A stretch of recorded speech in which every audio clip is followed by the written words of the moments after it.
বৈধব্য নিয়ে দুটো কথা লিখতে ইচ্ছে হচ্ছে। ঈশ্বরের বিধান, তাই বিবাহ হয় তার পূর্ব নির্ধারিত মানুষের সঙ্গে। কারণ আমরা এটা শুনে আসছি, জন্ম, মৃত্যু, বিবাহ সব ঈশ্বরের হাতে।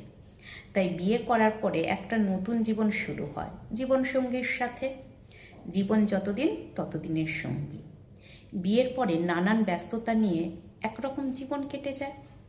হঠাৎ সঙ্গীর মৃত্যু হলে সেই ব্যস্ততার ছেদ পড়ে, ছন্দপতন হয়। সে পুরুষ বা নারী উভয়ের মনে একটা শূন্যতা সৃষ্টি হয়, যা বাইরের কেউ পূরণ করতে পারে না। দাম্পত্য জীবন দীর্ঘ হলে সে অভ্যেস ভাঙলে খুবই কষ্টকর হয়।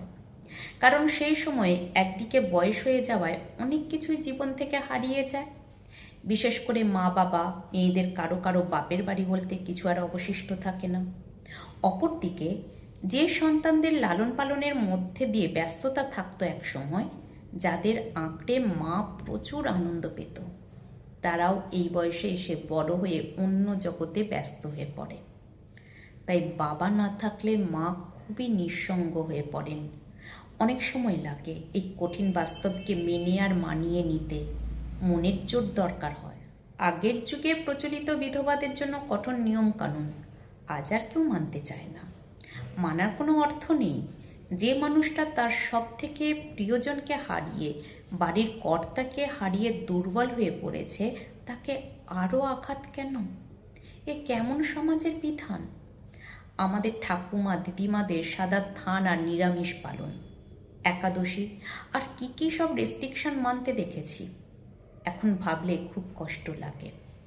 তাহলে সতীদাহ কি দোষ করলো? ওটা বরং বেশি ভালো ছিল। একেবারে জ্যান্ত পুড়িয়ে মেরে দিত ঢাকঢোল বাজিয়ে। একটা বিধবা মেয়েকে তিলে তিলে মারার নিয়ম এ যুগের যেন কোথাও কেউ না মানে। ছেলেদের স্ত্রী মারা গেলে তাদেরকে তো কিছু নিয়ম পালন করতে হয় না, তখনও হতো না। বরং স্ত্রী থাকা সত্ত্বেও তারা বহু বিবাহ করত। আশ্চর্য এ সমাজ ব্যবস্থা। আমি নিজে তাই এই কুৎসিত প্রথার বিরোধী। এখনো বিধবা নারীর লাল পোশাক পরলে লোকে তাকায়। আচ্ছা, মেয়েটার শরীরের রক্তের রং কি? লাল তো।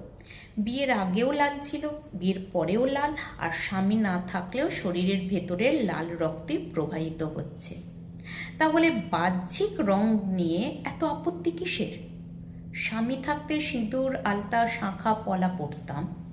আজ ওইসব বাদ দিয়েছি তার প্রতি শ্রদ্ধা জানিয়ে। বাকি নিজের জীবন, নিজের প্রতি শ্রদ্ধা, সম্মান নিয়ে নিজের ভালো লাগাকে গুরুত্ব দিয়ে স্বাধীন দেশের নাগরিক হয়ে বাঁচতে চাই। আমি চাই সব পুরনোপন্থীরা এটা পড়ে নিজেদের বদলাও, যুক্তি দিয়ে কথা বলো।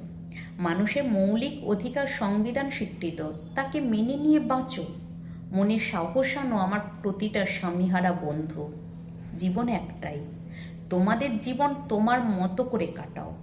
মন ভালো রাখার জন্য তোমার যেটা ভালো লাগে সব দিক বিবেচনা করে সেটা করে নিজেকে সুস্থ রেখো।